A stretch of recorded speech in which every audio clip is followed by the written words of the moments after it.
कमाल ही हो गया है, हैरान कुन बात है कि आज जेलर ने यह कहा, सुप्रिंटेंडेंट जेल ने कहा कि जी आप मिल नहीं सकते जब तक आप बयान हल्फी नहीं देते। लिख कर दें कि आप हल्फिया ये कहते हैं कि इमरान खान से जब मुलाकात होगी तो कोई सियासी गुफ्तगू नहीं होगी किसी तरह की भी। ये बात कही गई उमर अयूब से, दीगर लोग जो मिलने गए थे उन सब से ये कहा गया कि आप इस तरह से बयान हल्फी दें। इन्होंने इनकार किया तो मुलाकात इन्होंने दी गई कि जी कानून इसकी इजाजत नहीं देता, शिक गिनवाई गई जेल रूल्स की। अब इस्लामाबाद हाई कोर्ट के जज जस्टिस सरदार इसहाक ने वो शिक उड़ा दी है। उन्होंने कहा कि ये आइन से मुतसादिम है, आइन के खिलाफ है, बुनियादी इंसानी हुकूक की खिलाफवर्जी है, आजादी इज़हार राय की खिलाफवर्जी है। और यह भी कहा कि यह जनरल जिया का आमिर का लाया हुआ कानून है जिसको आज की हुकूमत, सियासतदान ये सब अपने लिए इस्तेमाल कर रहे हैं। यानी उन्होंने शर्म भी दिलाई इस हुकूमत को। वैसे बड़ी पीपल्स पार्टी की जनरल जिया फलां ये वो, खैर अब तो उनके साथ बैठे हुए हैं। जनरल जिया के बेटे भी अब हुकूमत का हिस्सा ही हैं, एजाजुल हक साहब, वो कभी नून लीग से नाराज होते हैं, कभी नून लीग को प्यारे भी हो जाते हैं, अब पीपल्स पार्टी सब इकट्ठे हैं। तो उस दौर में यह पाबंदी लगाई गई थी कि सियासतदानों से जब मुलाकात की जाए, उनको जेलों में डाला जाए तो ऐसी मुलाकातें ना हो सकेगी। जी सियासतदान है, आप सियासतदान मिलेंगे, सियासी बात करेंगे, लिहाजा नहीं मिलने दिया जा सकता। तो इनके लोगों ने कहा कि क्या हम इमरान खान से मिलकर क्या मौसम का हाल पूछेंगे? तो बहरहाल वो कानून ही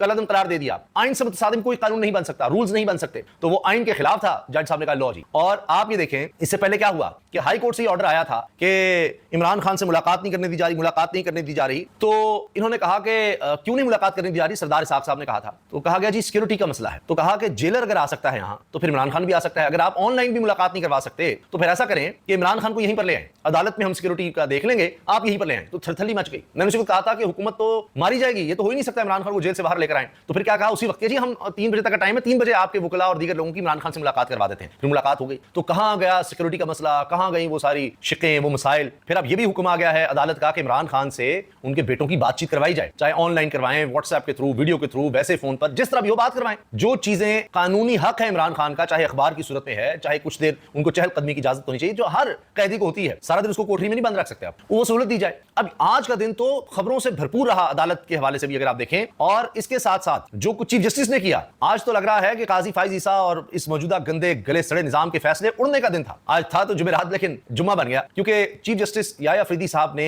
एक तो अपना स्टाफ अपना मुतय्यन कर लिया, काजी साहब वाला तो नहीं है। फिर रजिस्ट्रार के बारे में भी कहा जा रहा है उनकी भी छुट्टी उन्होंने की है, जिनको काजी साहब ने लगाया था, उनकी जगह नए रजिस्ट्रार के हवाले से जल्द खबर आ जाएगी। सब चीजें बदल रही हैं। हत्ता कि आजम स्वाति के 8 केसेस में जिस्मानी रिमांड को भी फारिग कर दिया गया, कलअदम करार दे दिया गया। ईमान मजारी के हवाले से भी जनाब उनके भी जिस्मानी रिमांड को, उनके खामद की जिस्मानी रिमांड को खत्म कर दिया गया कि उन्होंने ट्रैफिक क्यों खुलवाई थी, उन्होंने कार्य सरकार में दाखिल की, वो भी दहशतगर्द हैं। फिर अब उनकी रिहाई की भी खबर आ गई है, जाहिर है जब वो जिस्मानी रिमांड ही फारिग हो गया तो खबरें आती चली गई, ये सब खबरें आई। लेकिन इसी दौरान में आसिफ अली जरदारी साहब के हवाले से तशवीशनाक खबर आई है। और वो जैसे ही दुबई एयरपोर्ट पर उतरे हैं, यहां से वो निजी दौरे पर गए थे और उनकी जगह पर यूसुफ रज़ा गिलानी, वो भी पीपल्स पार्टी के हैं, चेयरमैन सेनेट हैं, और कानून यही कहता है कि सदर नहीं होगा तो चेयरमैन सेनेट कायम मकाम सदर होगा, वो जिम्मेदारियां संभाल रहे हैं। लेकिन लगता है कि अब ये लंबा अरसा उनको जिम्मेदारियां संभालनी पड़ेंगी, क्योंकि जो ही दुबई एयरपोर्ट पर उतरे हैं आसिफ अली जरदारी साहब, अब वहां पर घर भी हैं, जायदादें, बड़ा कुछ है, ये तो सारे जरदारी खानदान भी और शरीफ खानदान का ये काम है। तो वहां एयरपोर्ट पर उतरे ही हैं तो पांव फ्रैक्चर हो गया। वैसे भी आप देखेंगे जरदारी से बड़े कमजोर नजर आते हैं, हालिया दिनों में कई दफा उनको बड़े सीरियस हेल्थ इश्यूज रहे हैं, वो डिटेल में आपको बताता हूं। तो अब ये कहा जा रहा है कि शायद लंबे अरसे तक वो पाकिस्तान नहीं आ सकेंगे, क्योंकि उनको बेड रेस्ट का मशवरा दिया गया है। क्योंकि जो ही उनका पांव फ्रैक्चर हुआ, एयरपोर्ट से उतर ही रहे थे वो जहाज से, तो उनको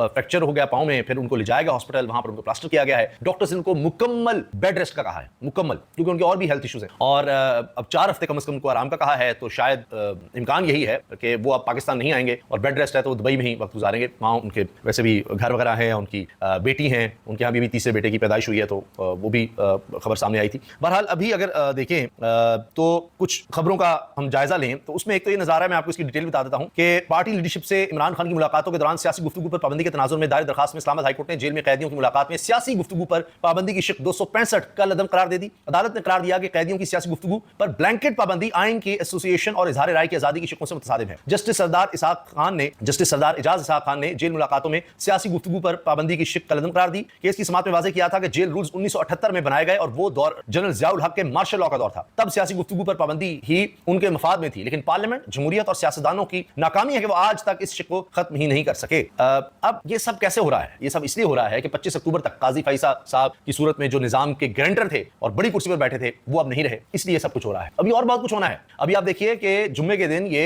जजेस की तादाद बढ़ाने के लिए कानून साजी करना चाहते थे, 27वीं तरमीम पर कानून साजी करना चाहते थे, वो कहानी भी खत्म हो गई है। और अब तो बाबर अवान साहब ने कहा है शरीफ और काजी का एक ही रात मुल्क से बाहर जाना लंदन प्लान साबित करता है। अभी बातें हो रही हैं। और काजी साहब ने जिसको गिरफ्तार करवाया, जिस सीनियर वकील उनके सामने खड़ा होकर उनको फ्रॉड कहा था, जब वो चीफ जस्टिस थे, उनके सामने खड़ा होकर सबके सामने कहा था। अब हाल ये है कि वो एडवोकेट से मुस्तफीन काज़मी इस कदर अब कमजोर हो चुके हैं, बोलने में उनको दुश्वारी है कि रिपोर्टर्स जो उनसे मिलकर आए, नादिर बलोच कहते हैं कि पुलिस को मुबीना तशद्दुद और गिरफ्तारी के बाद उनका हाल ये है कि एक लफ्ज बोलने के लिए कमोबेश 5 से 8 सेकंड लेते हैं। धीरे धीरे धीरे बोलते हैं, बोलते बोलते रुक भी जाते हैं। हाफजा बहुत हद तक मुतासिर हुआ, एक आंख पर अब भी निशान बाकी है जख्म का। मुझे कहने लगे टीवी नहीं देखता, घर आने वालों को सेहत की वजह से बच्चों ने मना किया है कि ज्यादा लोग ना आए। आप बताएं क्या सूरत हाल है। लंदन वाकये का जिक्र किया, यानी वहां पर जो कुछ काजी साहब के साथ हुआ तो आसमान की तरफ देखने लगे। लंदन वाकये का जिक्र के बाद आसमान की तरफ देखा। डॉक्टरों का कहना है कि अगले 20 दिन मजीद सेहत के बेहतर होने में लगेंगे। डॉक्टरों को तवक्को है कि हाफजा बहाल हो जाएगा, लेकिन इसके लिए इन्हें आगा खान अस्पताल कराची जाना होगा। देखिए क्या क्या जुल्म हुआ है, ये इस मुल्क में होता रहा है। बहरहाल अब देखिए काजी साहब के साथ भी क्या हो रहा है। फिर एक और फड्डा हो गया जी, और वो ये कि जुडिशियल कमीशन की तश्कील पर नून लीग और पीपल्स पार्टी में फड्डा पड़ गया। बिलावल सेनेटर इरफान सिद्दीकी जो नून लीग के हैं, उनकी जगह फारूक नाइक को शामिल करवाना चाहते हैं। इनका कहना है कि अटॉर्नी जनरल और वजीर कानून तो नून लीग के हैं,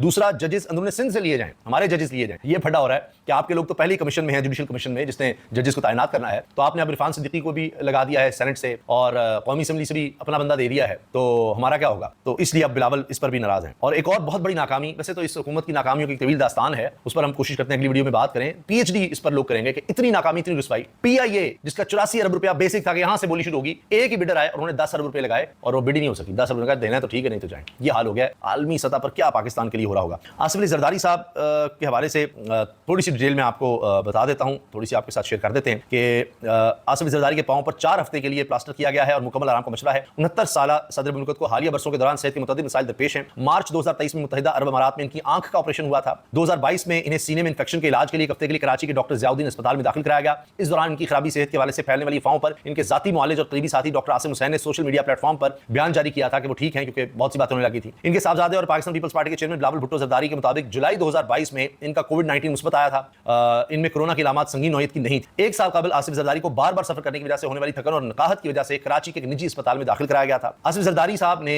गुज़श्ता रात ही 2 रोज़ा निजी दौरे पर इस्लामाबाद से दुबई रवाना होना था, जिसमें वो गए, और फिर अब इन्होंने 4 से 7 नवंबर तक चीन का दौरा करना था, लेकिन अब वो कटाई में पड़ गया है। और वैसे भी जो चीनी सफीर की बातें सामने आ रही हैं, जो पाकिस्तान के दफ्तर खारजा के, उन पर बाहर नजर आ रहे हैं कि जी उनको ऐसी बात नहीं करनी चाहिए थी, सिक्योरिटी के इशूज़ पर इस तरह की बात नहीं करनी चाहिए थी, सी पैक पर चीनी सफीर को इस तरह बात नहीं करनी चाहिए थी। उसके बाद पता नहीं अब ये जाना बनता भी था जरदारी साहब का, नहीं वैसे तो शायद मामला को सुलझाने जा रहे होंगे, लेकिन वो भी अब मामला लगता है कटाई में पड़ गया। कहाँ का दौरा, वो तो बेड रेस्ट पर है। इजाजत दीजिए, अल्लाह हाफ़िज़।